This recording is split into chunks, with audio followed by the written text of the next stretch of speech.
जय हिंद, वंदे मातरम। दोस्तों, आप लोगों का एक बार फिर से स्वागत करता हूं आपके अपने फौजी भाई के यूट्यूब चैनल जीके वाला फौजी में। दोस्तों, यदि चैनल पर नए हैं, चैनल को सब्सक्राइब कर लें, बेल आइकन को प्रेस कर दें, जिससे आपको आने वाली सभी वीडियोज़ के नोटिफिकेशन समय पर मिलते रहें। दोस्तों, आज हम भौतिक विज्ञान यानी सामान्य विज्ञान के 45 इंपॉर्टेंट क्वेश्चन डिस्कस करेंगे। सारे क्वेश्चन अपने आप में बेहतरीन हैं, यूनिक क्वेश्चन हैं। आप किसी भी एग्ज़ाम की तैयारी करें, आपको इसमें से ये काफ़ी इंपॉर्टेंट टॉपिक है। 1 या 2 नंबर के क्वेश्चन आपको हर एग्ज़ाम में पूछे ही जाते हैं, इसलिए वीडियो को स्किप ना करें। वीडियो काफ़ी बेनिफिशियल रहने वाली है, वीडियो को अंत तक ज़रूर देखें। तो चलिए दोस्तों, वीडियो शुरू करते हैं। ये रहा पहला क्वेश्चन आपकी स्क्रीन पर। दूरी मापने की सबसे बड़ी इकाई क्या है? तो दोस्तों, ये है पारसेक। पारसेक जो है दूरी मापने की सबसे बड़ी इकाई है, जो कि आकाशीय पिंडों की इससे दूरी मापी जाती है। तो एक पारसेक के बराबर कितना होता है दोस्तों? एक पारसेक इक्वल टू 3.26 प्रकाश वर्ष के बराबर होता है। वेरी इंपॉर्टेंट क्वेश्चन है, कई बार एग्जाम में पूछा गया है। चलिए फ्रेंड्स, नेक्स्ट क्वेश्चन। एक प्रकाश वर्ष कितने मीटर के बराबर होता है? तो दोस्तों, ये होता है 9.46 इंटू 10⁻15 मीटर के बराबर। ये एक प्रकाश वर्ष का के इक्वल टू मीटर में ये डिस्टेंस है। इंपॉर्टेंट क्वेश्चन है, कई बार एग्जाम में पूछा गया है। दोस्तों, सारे क्वेश्चन काफ़ी सेलेक्टेड हैं। मैंने सारे क्वेश्चन एग्जाम ओरिएंटेड इसमें लिए हैं, इसलिए वीडियो को स्किप ना करें, ध्यानपूर्वक देखते रहें और इन्हें नोट करते रहें। तो चलिए दोस्तों, नेक्स्ट क्वेश्चन। बल का सीजीएस पद्धति में मात्रक क्या है? सीजीएस मतलब सेंटीमीटर, ग्राम और सेकंड। जैसे एमकेएस होती है मीटर, किलोग्राम, सेकंड, ऐसे ही ये जो है सीजीएस पद्धति है। तो इसमें बल का मात्रक क्या होता है? होता है सीजीएस पद्धति में डाइन। 1 न्यूटन बराबर कितना होता है? 10⁻5 डाइन के बराबर होता है। न्यूटन क्या है? ये एमकेएस पद्धति में बल का मात्रक है। ये दोनों ही आपको याद रखने हैं, इंपॉर्टेंट क्वेश्चन है। चलिए फ्रेंड्स, नेक्स्ट क्वेश्चन। कार्य का सीजीएस पद्धति में मात्रक क्या है? तो दोस्तों, कार्य का सीजीएस पद्धति में मात्रक है अर्ग। और 1 जूल के इक्वल टू कितना होता है? 10⁻7 अर्ग। वेरी वेरी इंपॉर्टेंट क्वेश्चन है, कई बार एग्जाम में पूछा जाता है कि 1 जूल के बराबर निम्न में से कितने अर्ग है। तो 1 जूल इक्वल टू होता है 10⁻7 अर्ग के बराबर। तो ये कार्य का मात्रक है। चलिए फ्रेंड्स, नेक्स्ट क्वेश्चन। विद्युत धारा किस प्रकार की राशि है? तो दोस्तों, विद्युत धारा क्या है? एक अदिश राशि है। इंपॉर्टेंट क्वेश्चन है। सदिश और अदिश राशियां हैं, तो उसमें से जो है विद्युत धारा क्या है? एक अदिश राशि है। चलिए फ्रेंड्स, नेक्स्ट क्वेश्चन। विस्थापन किस प्रकार की राशि है? तो दोस्तों, विस्थापन क्या है? एक सदिश राशि है, यानी वेक्टर क्वांटिटी है। ये वेक्टर क्या होता है? एक होता है सदिश और अदिश, बताया था मैंने अभी आपको। तो विस्थापन क्या है? एक सदिश राशि है। और यदि इसी में पूछे दूरी क्या है? दूरी एक अदिश राशि है। इंपॉर्टेंट क्वेश्चन है। चलिए फ्रेंड्स, नेक्स्ट क्वेश्चन। दूध से मक्खन निकालने की मशीन किस सिद्धांत पर कार्य करती है? तो दोस्तों, ये करती है अपकेंद्रीय बल के ऊपर। ठीक है, इसमें जो मैकेनिज्म यूज होती है उसे क्या बोलते हैं? हम अपकेंद्रीय बल के ऊपर कार्य करती है। 2 प्रकार के बल लगते हैं इसमें, एक अपकेंद्रीय बल और एक अभिकेंद्रीय बल। तो आप लोगों को अच्छे से याद रखना है, इनमें डिफरेंस याद रखना है। तो दूध से मक्खन निकालने में अपकेंद्रीय बल का प्रयोग होता है। चलिए नेक्स्ट क्वेश्चन।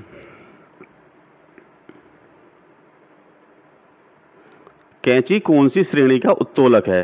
तो दोस्तों, कैंची जो है ये प्रथम श्रेणी का उत्तोलक है। वेरी इंपॉर्टेंट क्वेश्चन है। चलिए फ्रेंड्स, नेक्स्ट क्वेश्चन। ग्रहों की गति का नियम किसने दिया था? तो दोस्तों, ये दिया था केपलर ने। केपलर जो है उन्होंने ग्रहों की गति का नियम दिया था। वेरी इंपॉर्टेंट क्वेश्चन है। चलिए फ्रेंड्स, नेक्स्ट क्वेश्चन। पलायन वेग का मान कितना होता है? ये होता है दोस्तों 11.2 किलोमीटर पर सेकेंड। इसका मीनिंग क्या है? यदि इतनी स्पीड से किसी चीज़ को आसमान की तरफ फेंका जाएगा तो वो क्या पलायन कर जाएगी, मतलब एस्केप कर जाएगी, वो दोबारा पृथ्वी पर वापस नहीं आएगी। तो इसलिए आप लोगों को याद रखना है, कई बार एग्जाम में पूछा गया है कि पलायन वेग निम्न में से कितना है। तो इसकी कितना होता है? 11.2 किलोमीटर पर सेकेंड। वेरी इंपॉर्टेंट क्वेश्चन है। चलिए फ्रेंड्स, नेक्स्ट क्वेश्चन, दाब का एसआई मात्रक क्या होता है? तो दोस्तों दाब का एसआई मात्रक होता है पास्कल, और जिसे क्या बोलते हैं, न्यूटन पर मीटर स्क्वायर। क्या होता है दाब का फॉर्मूला, क्या होता है, P equal to F upon A. तो एफ क्या है इसमें, एफ हो गया बल जिसमें हम मापते हैं, उसके बाद क्या है, ए क्या होगा, एरिया। एरिया किस में नापते हैं, वर्ग मीटर में, तो वही है इसमें न्यूटन पर मीटर स्क्वायर। चलिए फ्रेंड्स, नेक्स्ट क्वेश्चन, वायुमंडलीय दाब का एसआई मात्रक क्या होता है? तो दोस्तों वायुमंडलीय दाब का एसआई मात्रक होता है बार, और एक बार इक्वल टू कितना होता है, 10⁵ न्यूटन पर metre square. Very important question है।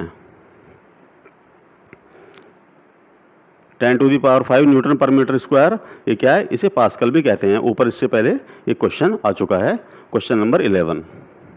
चलिए फ्रेंड्स, नेक्स्ट क्वेश्चन, जल में नमक मिलाने पर पृष्ठ तनाव पर क्या प्रभाव पड़ता है? तो दोस्तों इससे क्या, पृष्ठ तनाव बढ़ जाता है। इंपॉर्टेंट क्वेश्चन है। और जल में यदि तेल वगैरह कोई मिल जाता है तो उससे क्या होता है दोस्तों, उसका पृष्ठ तनाव घट जाता है। या साबुन हो, जल में साबुन मिलाने से क्या होता है, उससे भी जो है पृष्ठ तनाव घट जाता है। पानी को गर्म करने से भी क्या है, पानी का पृष्ठ तनाव घट जाता है। ये आप लोगों को पृष्ठ तनाव से कई क्वेश्चन बनते हैं और अक्सर एग्जाम में पूछे जाते हैं, आप लोगों को अच्छे से याद कर लेना है। चलिए फ्रेंड्स, नेक्स्ट क्वेश्चन, लैंप की बत्ती में तेल किस कारण ऊपर चढ़ता है? तो दोस्तों ये चढ़ता है केशिकत्व के कारण, यानी क्या बोलते हैं उसे इंग्लिश में, कैपिलरिटी। तो इंपॉर्टेंट क्वेश्चन है। चलिए फ्रेंड्स, नेक्स्ट क्वेश्चन, एक दोलन पूरा करने के समय को क्या कहा जाता है? तो दोस्तों इसे कहते हैं आवर्तकाल। एक दोलन पूरा करने के समय क्या कहते हैं, आवर्तकाल। और एक सेकंड में कोई भी दोलन करने वाली वस्तु या कंपन करने वाली वस्तु जितने कंपन करती है उसे क्या कहते हैं, उसे कहते हैं आवृत्ति। तो आप लोगों को दोनों याद रखने हैं। चलिए फ्रेंड्स, नेक्स्ट क्वेश्चन, किन किरणों की भेदन क्षमता सर्वाधिक होती है? तो दोस्तों ये होती है गामा किरणों की। गामा किरणों की भेदन क्षमता सर्वाधिक होती है। गामा किरणों की क्या है, वेवलेंथ इसका जो है, इसकी फ्रीक्वेंसी ज़्यादा होती है, वेवलेंथ इसका कम होता है, तो इसकी भेदन क्षमता ज़्यादा होती है। इंपॉर्टेंट क्वेश्चन है। चलिए फ्रेंड्स, नेक्स्ट क्वेश्चन, रेडियो एवं टेलीविजन में किस प्रकार की तरंगों का उपयोग किया जाता है? तो दोस्तों ये होती हैं दीर्घ रेडियो तरंगें। इनकी आवृत्ति कितनी होती है, 10⁶ से 10⁴ हर्ट्ज तक इनकी आवृत्ति होती है। तो रेडियो टेलीविजन में जो होती दीर्घ रेडियो तरंगें होती हैं। ठीक है दोस्तों, और ये क्या बोलते हैं इसे, ये इलेक्ट्रोमैग्नेटिक वेव्स भी इन्हें कहते हैं। ये है विद्युत चुंबकीय तरंगें होती हैं। चलिए फ्रेंड्स, नेक्स्ट क्वेश्चन, श्रव्य तरंगों की आवृत्ति कितनी होती है? तो दोस्तों ये होती है 20 से 20,000 हर्ट्ज के बीच की जो है ये श्रव्य तरंगें होती है, जिन्हें हम सुन सकते हैं। 20 से कम होगी तो उन्हें भी हम नहीं सुन पाते हैं। 20,000 से ज़्यादा होगी जो आवृत्ति, उसे भी नहीं सुन पाएंगे। तो 20,000 से ज़्यादा अगर आवृत्ति हो जाएगी तो उसे क्या बोलते हैं, उन्हें बोलते हैं पराश्रव्य तरंगें। जिन्हें कौन सुनता है, जिन्हें चमगादड़ वगैरह सुन पाते हैं।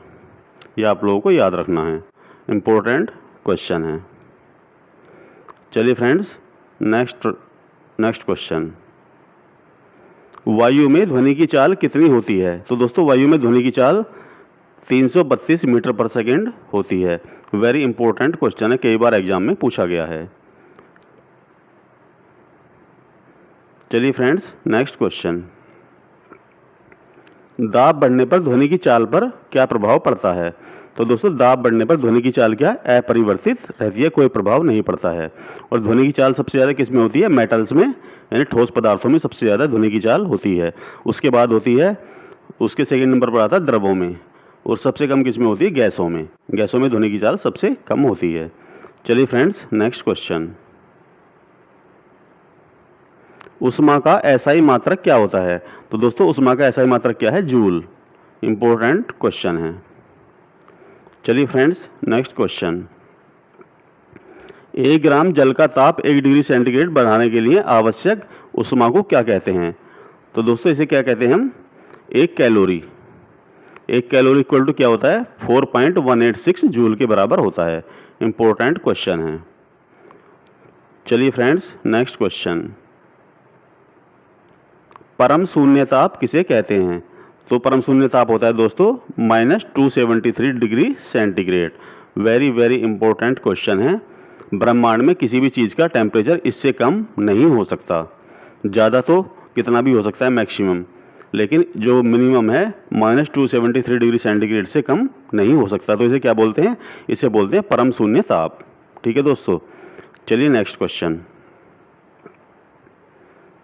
पारे का हिमांक कितना होता है? यानी मरकरी जो होता है, जो थर्मामीटर वगैरह में भरा जाता है, वो क्या होता है, मरकरी यानी कि पारा, उसका होता है। तो दोस्तों उसका हिमांक होता है -39 डिग्री सेंटीग्रेड।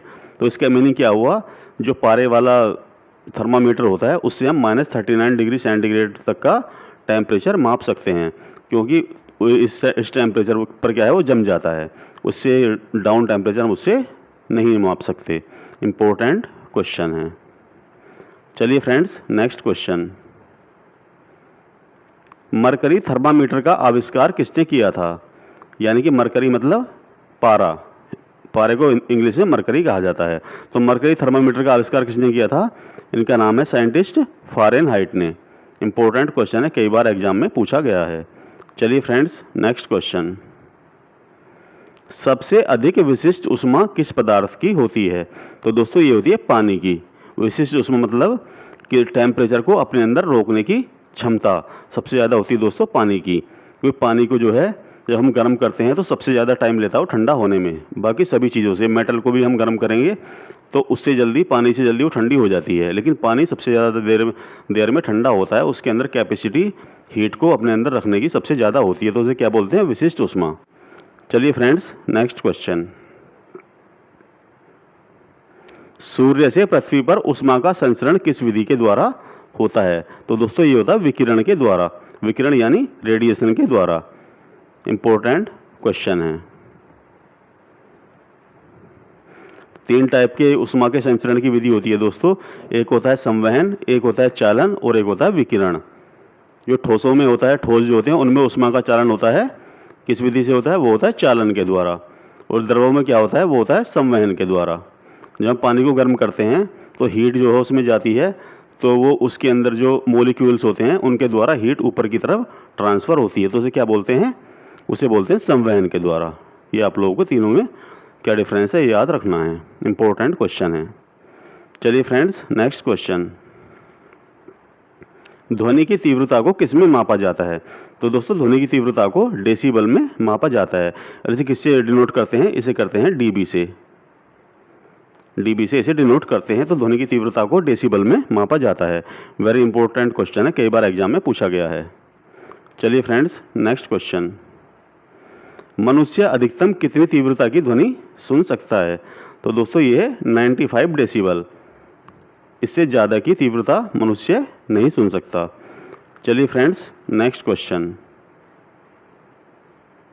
जब समान आवृत्ति की दो ध्वनि तरंगे एक साथ किसी बिंदु पर पहुंचती हैं, उस स्थिति को क्या कहा जाता है? तो दोस्तों उसे कहा जाता है ध्वनि का व्यतिकरण। इंपॉर्टेंट क्वेश्चन है। आपने देखा होगा पिक्चर हॉल वगैरह में, जब वहाँ पर क्या है, पिक्चर हॉल की चारों तरफ दीवारों पे क्या होता है, कार्डबोर्ड से उन पर कार्डबोर्ड लगाया जाता है, क्योंकि ध्वनि की तरंगें उससे परावर्तित होकर हमारे कानों में आती हैं। अगर अब कार्डबोर्ड नहीं होगा तो हम उसे एक साथ मतलब उसे हम सुन नहीं पाएंगे, क्योंकि उस पॉइंट पर आकर दो दीवारों से टकराकर एक ही फेज में दो ध्वनियाँ हमारे कानों पे पहुँचेंगी एक ही फेज में। तो क्या है, उसकी साउंड को हम क्लियर नहीं सुन पाएंगे। तो साउंड के परावर्तन को रोकने के लिए पिक्चर हॉल में क्या होता है, चारों तरफ दीवारों पे कार्डबोर्ड लगाया जाता है, जिससे कि ध्वनि का परावर्तन ना हो। इंपॉर्टेंट क्वेश्चन है। चलिए फ्रेंड्स, नेक्स्ट क्वेश्चन, किस तापमान पर जल का घनत्व सर्वाधिक होता है? तो दोस्तों ये है 4 डिग्री सेंटीग्रेड पर। वेरी वेरी इंपॉर्टेंट क्वेश्चन है, ये आप लोगों को अच्छे से रट लेना है। चलिए फ्रेंड्स, नेक्स्ट क्वेश्चन, गैसों एवं द्रवों में ऊष्मा का संचालन किस विधि के द्वारा होता है? तो दोस्तों ये होता है संवहन के द्वारा। यानी क्या होता है, संवहन के द्वारा ऊष्मा का चालन इसमें होता है। इंपॉर्टेंट क्वेश्चन है, काफ़ी बार एग्जाम में पूछा गया है। चलिए फ्रेंड्स, नेक्स्ट क्वेश्चन। निश्चित ताप पर वाष्प का द्रव में बदलना क्या कहलाता है? तो दोस्तों इसे कहते हैं संघनन यानी कंडेंसेशन। वाष्प का द्रव में बदलना क्या कहलाता है? कंडेंसेशन। वेरी इंपॉर्टेंट क्वेश्चन है। चलिए फ्रेंड्स, नेक्स्ट क्वेश्चन। उबलते पानी की अपेक्षा भाप से जलने पर अधिक कष्ट होता है, क्या कारण है? तो दोस्तों इसका कारण है जल की अपेक्षा भाप की गुप्त ऊष्मा अधिक होती है। इंपॉर्टेंट क्वेश्चन, इसे मार्क कर लेना। यानी गुप्त ऊष्मा लेटेंट हीट, इसे इंग्लिश में बोलते हैं। पानी की अपेक्षा भाप की उसमें ज़्यादा होती है गुप्त ऊष्मा। चलिए next question.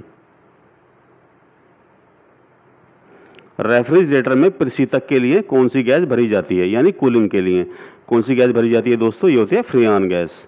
Very important question है, काफ़ी बार एग्जाम में पूछा गया है। चलिए फ्रेंड्स, नेक्स्ट क्वेश्चन। अपेक्षित आर्द्रता मापने के लिए किस उपकरण का प्रयोग किया जाता है? तो दोस्तों ये हाइग्रोमीटर। हाइग्रोमीटर से क्या है, इससे जो है ह्यूमिडिटी मापी जाती है। वेरी वेरी इंपॉर्टेंट क्वेश्चन है, कई बार एग्जाम में पूछा गया है। चलिए फ्रेंड्स, नेक्स्ट क्वेश्चन। वायु व निर्वात में प्रकाश की चाल कितनी होती है? तो दोस्तों ये होती है 3 × 10⁸ मीटर पर सेकेंड। इंपॉर्टेंट क्वेश्चन है, ऊपर भी मैं इस क्वेश्चन के बारे में डिस्कस कर चुका हूँ। चलिए फ्रेंड्स, नेक्स्ट क्वेश्चन। प्रकाश को सूर्य से पृथ्वी तक आने में कितना समय लगता है? तो दोस्तों एवरेज समय कितना है? 8 minute 16.6 second. Very important question है, कई बार एग्जाम में पूछा गया है। चलिए फ्रेंड्स, नेक्स्ट क्वेश्चन। किस रंग के प्रकाश का प्रकीर्णन सबसे कम होता है? तो दोस्तों यह लाल रंग के प्रकाश का। और सबसे ज़्यादा अगर पूछा जाए सबसे ज़्यादा प्रकीर्णन किसका होता है, तो होता है आपका ब्लू कलर का। इसी की वजह से जो आसमान हमें नीला दिखाई देता है। तो आप लोगों को याद कर लेना अच्छे से, इंपॉर्टेंट क्वेश्चन है।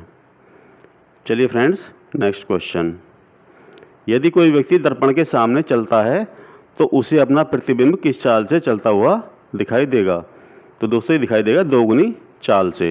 इंपॉर्टेंट क्वेश्चन है। चलिए फ्रेंड्स, नेक्स्ट क्वेश्चन। समतल दर्पण में वस्तु का पूर्ण प्रतिबिंब देखने के लिए दर्पण की लंबाई कितनी होनी चाहिए? तो दोस्तों ये वस्तु की लंबाई की कम से कम आधी। पूरा प्रतिबिंब हमें समतल दर्पण में देखने के लिए जो मिरर चाहिए वो कितनी लंबाई का होना चाहिए? भाई हमारी खुद की लेंथ का हाफ उसकी हाइट होनी चाहिए। वेरी वेरी इंपॉर्टेंट क्वेश्चन है, कई बार एग्जाम में पूछा गया है। चलिए फ्रेंड्स, नेक्स्ट क्वेश्चन। किस रंग के प्रकाश का अपवर्तनांक सर्वाधिक होता है? तो दोस्तों ये है बैंगनी रंग के प्रकाश का। और सबसे कम किसका होता है? वो होता है लाल रंग का, यानी रेड कलर का जो अपवर्तनांक है वो सबसे कम होता है। और सबसे ज़्यादा होता है बैंगनी रंग के प्रकाश का। अपवर्तनांक मतलब अवरोध, एक टाइप का रेजिस्टेंस होता है जो कि प्रकाश को मतलब रोकता है। ये आप लोगों को याद रखना। चलिए फ्रेंड्स, नेक्स्ट क्वेश्चन। पानी में अंशतः डूबी हुई छड़ टेढ़ी क्यों दिखाई देती है? तो दोस्तों इसका कारण है प्रकाश के अपवर्तन के कारण, यानी प्रकाश के रिफ्रैक्शन के कारण। कोई भी चीज़ है, कोई पेंसिल वगैरह है, पानी में हम उसे डुबाएंगे तो जो पानी का जो ऊपरी पॉइंट होता है वहाँ पर हमें वो तिरछी दिखाई देती है। तो उसका कारण क्या है? प्रकाश के अपवर्तन के कारण। वेरी इंपॉर्टेंट क्वेश्चन है। चलिए फ्रेंड्स, नेक्स्ट क्वेश्चन। तारे क्यों टिमटिमाते हैं? तो उसका भी कारण क्या है दोस्तों? प्रकाश के अपवर्तन के कारण। अपवर्तन और परावर्तन और आपका प्रकीर्णन, इससे संबंधित जितने क्वेश्चन हैं वन लाइनर क्वेश्चन होते हैं, लेकिन दोस्तों इन्हें याद कर लेना अच्छे से। वेरी वेरी इंपॉर्टेंट क्वेश्चन है, हर बार एग्जाम में एक ना एक क्वेश्चन इनमें से पूछा जाता है। चलिए फ्रेंड्स, नेक्स्ट क्वेश्चन। मैंने सारे ही अपवर्तन और परावर्तन से जो एग्जाम में अक्सर पूछे जाते हैं उन्हें इसमें कवर किया है। सूर्योदय के पहले व सूर्यास्त के बाद भी सूर्य क्यों दिखाई देता है? तो दोस्तों इसका कारण भी क्या है? प्रकाश के अपवर्तन के कारण। वेरी वेरी इंपॉर्टेंट क्वेश्चन है, कई बार एग्जाम में पूछा गया है। तो चलिए दोस्तों, वीडियो समाप्त करते हैं। कंटेंट कैसा लगा कमेंट बॉक्स में कमेंट करके ज़रूर बताएं। चलिए मिलते हैं नेक्स्ट वीडियो में अच्छे से कंटेंट के साथ, अच्छे से क्वेश्चन के साथ। तब तक के लिए thanks for watching and bye bye.